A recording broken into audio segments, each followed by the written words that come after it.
Anyone who has built a hull can tell you that the main challenge faced isn't in the construction itself. At the end of the day, all we need to do for that is to make a bathtub with an air pump inside of it. Of course, the real challenge comes with making a specific shape we want. If you aren't interested in particulars and just want something that is appealing, the previous tutorial is for you. Today, we're going to continue our no decoration adventure and see how we can warp shapes to our demand. Whereas before we were copying identical segments, now we will be adjusting each to fit our needs and to make a much more complex shape as an end result. By its nature, this process takes a little bit more time to do.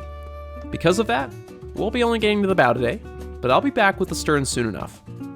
I'm going to cover some terms I'll be using a lot in this video, but I do expect a lot of you are going to be returning viewers. In the interest of time, I'll just be doing a light summary here. But if you want a deeper breakdown with more visuals, head to my previous hull video starting at the 55-second mark. You'll hear me say slope stagger about 1,000 times today, and rest assured, I'll walk you through what I'm seeing when I mention it. All you need to know right now is that when you hear slope stagger, I'm highlighting the relationship between multiple slopes and specifically how they are positioned relative to each other. When it comes to building hulls, we are largely only worried about slope stagger in two planes, horizontal and vertical. Hulls are very complex three-dimensional shapes. When we cut it up into slices, it's so much easier for our brains to process. And that's exactly why looking at slope stagger through horizontal and vertical relationships help us understand exactly what we are working with. Concavity is the other term you'll be hearing me throw around. I know a lot of you have your math alarm bells going off like mad right now, but to tell you the truth, this has very little to do with equations and calculations. If you were to dig up a geometry textbook and look into concave shapes, you really wouldn't find any insights here. That's because this is a term I made up. When we're talking about hull shaping, curvature is happening all of the time.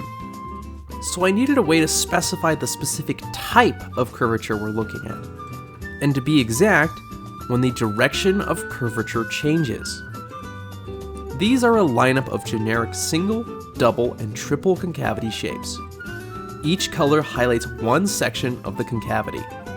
If the direction of curvature changes, another concavity count is added.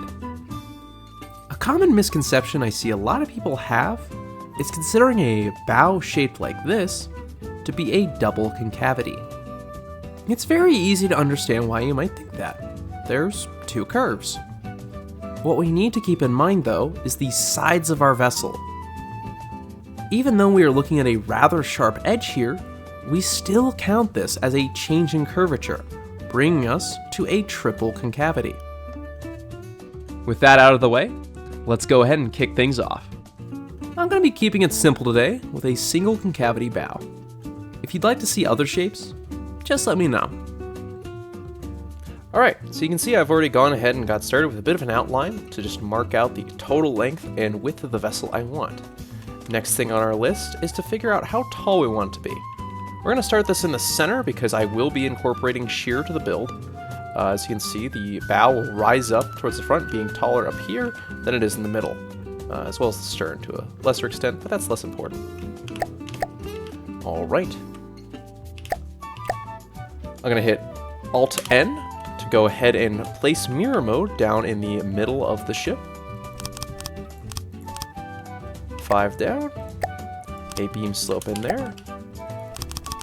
And then we just mark out the bottom of the ship, so we have that outlined.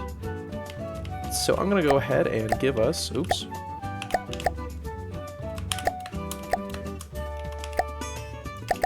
around 5 meters up here.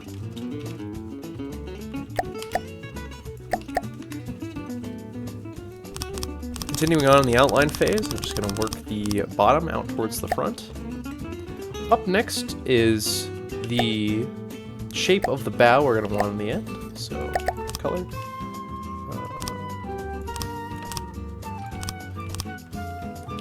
Just punch that out real quick.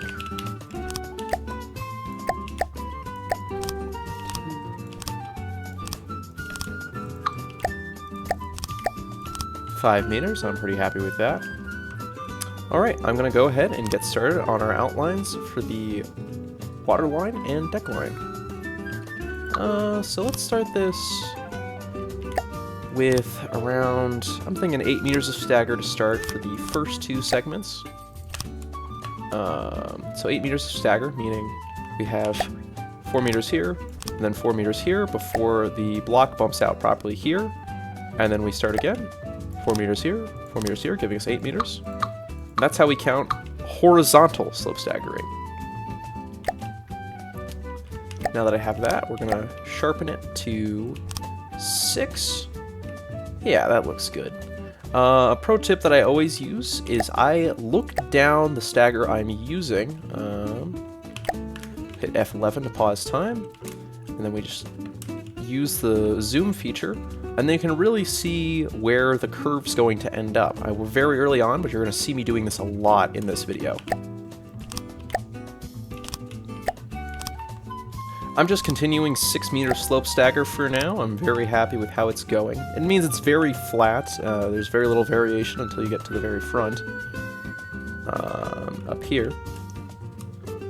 But actually, we're going to go ahead and switch concavity because I do like very rounded hulls, and in this context I mean to say that the sides of our hull, the part that are flat, are very short, maybe only a little bit longer than I've just demarked right now.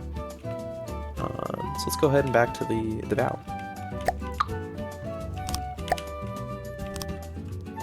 Back into 2 8 meters. The concavity has switched here. The switch has happened somewhere in this line of 6 meter slope stagger that we just placed down. And now we are elongating again to meet with the sides of the hull. And in fact, I didn't do that soon enough.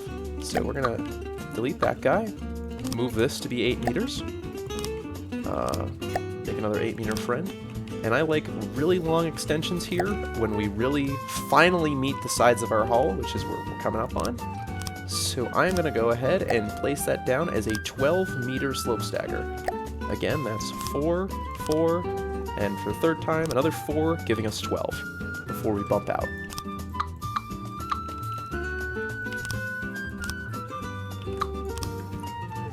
Alright, so we have a nice and pointy shape in the works, and as I said before, I'd like to point this out.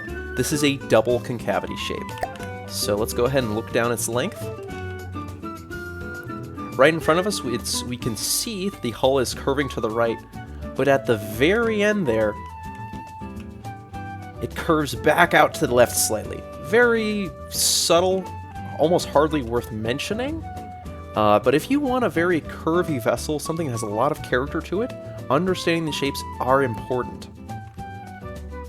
To start our deck outline, I'm going to just use this so we don't step on our hull shaping, and we'll come back and integrate this a bit better later. We're just going to go to this guy. And that's already too blunt for my liking. It's a very fat nose, even with the 2 meter slopes. So we are going to go and shift this to be a 4 meter beam. Oh, that's much better.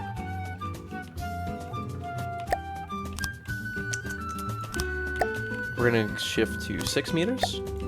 I feel like 6 meters again will be a good look.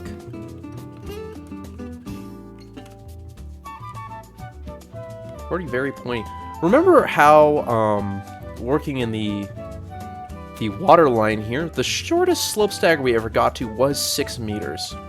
We went from 8 meters down to 6 meters, and then after a little while, it starts extending again around here. So we want to keep in mind that when we're working up top, what that shortest number is. So I'm already at 6 meters at this width, meaning that it's now running parallel to the transition point on the lower side. Well, why is that important? It's not very. This is more of just kind of my advanced note-keeping in my head. But why that's important to me personally is that I know as soon as I start getting longer than here, the slope, which was to start getting wider way quicker than the bottom is, because remember, we're adapting a single concavity over a double concavity. So we're getting way wider up here to start, And now that shape will start coming back and blending to give us that flat side we want eventually around here and make that look good. So speaking of blending, I'm gonna go for 8 meters now. Just feels right.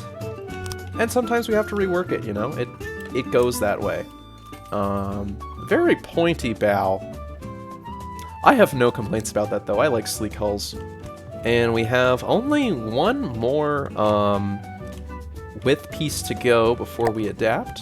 So what I'm actually going to do, just to give this a bit smoother of a look, is I'm going to increase this to 10 meters of horizontal slope stagger. We got 4, 4, and then 2, giving us a total of 10 before we bump out. And now we are going to bring this to 16. So I'm gonna go put this guy down here. Where exactly do I want the shear to stop? I'm thinking it'll start somewhere after this block here.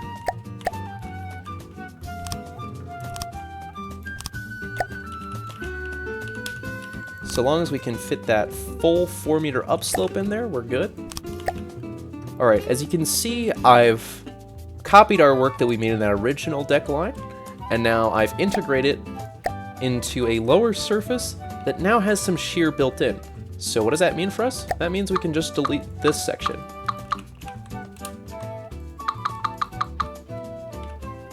There we go. And now we have an actual outline of our hull for the bow anyways. Alright, so we now have 2 outlines completely established. I just threw in the deck because why not?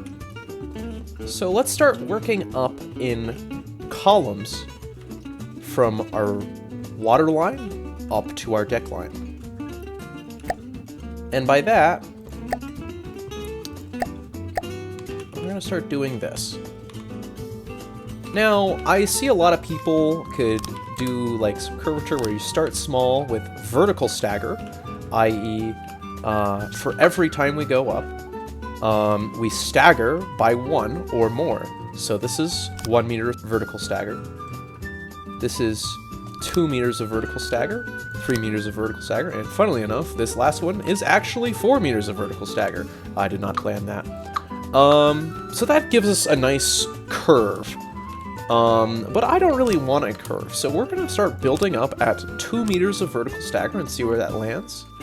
And that is nice to a point until we have to end in 4 meters of vertical stagger. So I'm going to move this last one forward to be 3 meters of vertical stagger. And as you can see, you can put a 3 meter slope in front of this tip here. And then that lines up with the tip on the 4 meter slope above us. That's just a simple way to measure vertical stagger. So we're going to just copy the shape we just did because it worked before. And it's going to have to adjust slightly, especially with this new step being implemented. All right, we got to move this guy to be a 3 meter stagger. 3 meter stagger on that one. Finishes in a 4 meter stagger. Let's roll with it. Again, let's mimic what we just did and see where that gets us.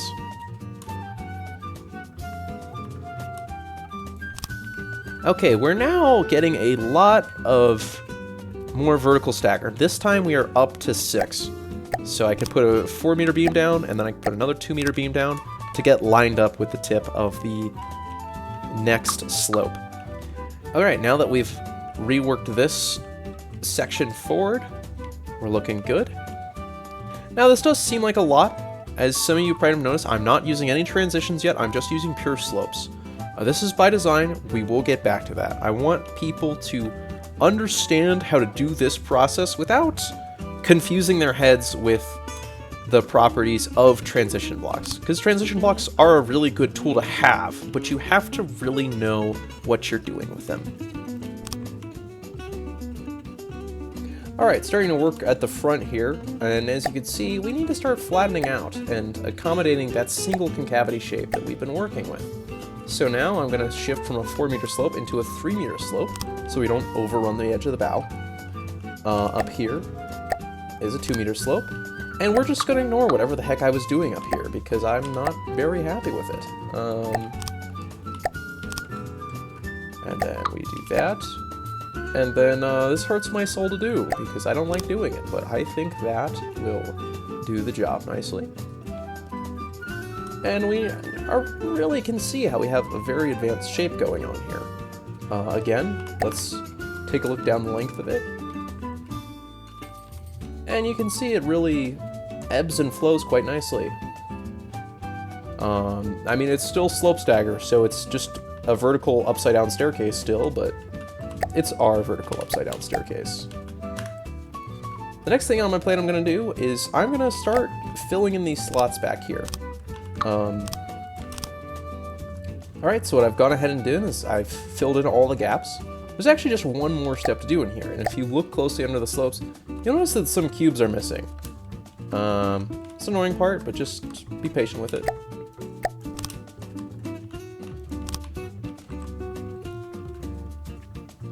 Currently, I'm looking to see if anything sticks out too much. When you're looking for below, if you see something that seems way darker than it should, that probably means the slope in that area needs to be moved back to make that area thinner. But so far, with the exception of the one I just changed, we seem to be doing pretty good. Alright, let's go ahead and start smoothing out our build. The obvious thing that we're going to use today is the 4-meter offset. And just like that, let's hit Shift and left click to replace that current slope, and you now see it's smoothed out that area. That's very nice for 1 meter of vertical stagger, and it kind of helps for any longer distances of vertical stagger.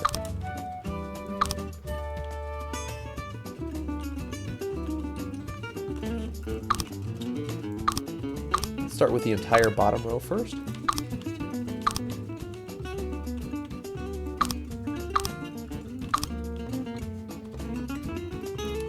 When we get to 4 meters of vertical stagger, we now have a new option available to us.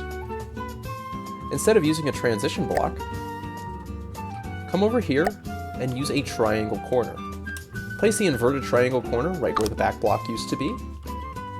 And now, use this guy for the forward piece. Alright, with all of those added, we've smoothed out our hull quite a bit. And so far, it's a really good shape. It has a lot of ebb and flow to it.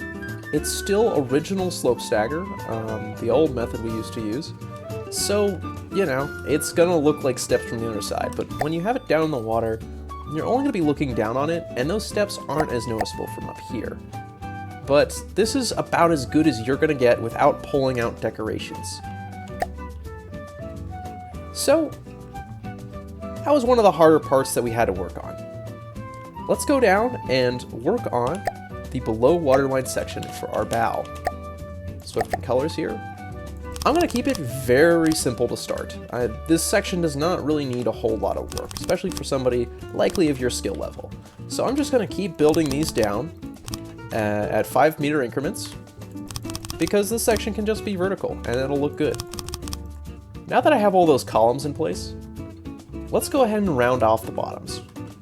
And how we do that is very simple. Just take your triangle corner, and then add the backing to it. And now, we've rounded out for the bottom, which we'll go ahead and add in a little bit. And once you have 2 columns done, you can just connect them with angled slopes. And now you have the bottom of your ship. Alright, so now that we're getting back up to the front, let's see how I end this off. So first things first, let's go finish that row off. We have gonna place the sloped beam here as we did for everything else. And then what I'm gonna do, we just place that down like it was anything else. In fact, if you want, you can actually use the square corner, and then we just fill this in like any other part. And there we go. If you really want a bulbous bow, you can experiment with that. Would start to look something like this. 3 meters. There we go. Something like that.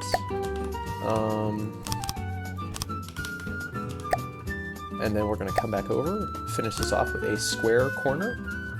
And then you have an awkward scenario with this section here. You want no decorations to be used. What I would just do is this. You place a inverted corner in the back, and then there you go. But if you are willing to do a bit of one, hit Control, Shift, and X. We've now placed the beam down. Let's go ahead and push this forward 0.5 meter to center it. And then we are just going to widen it out to be 4 meters to cover that gap. And it's as simple as that.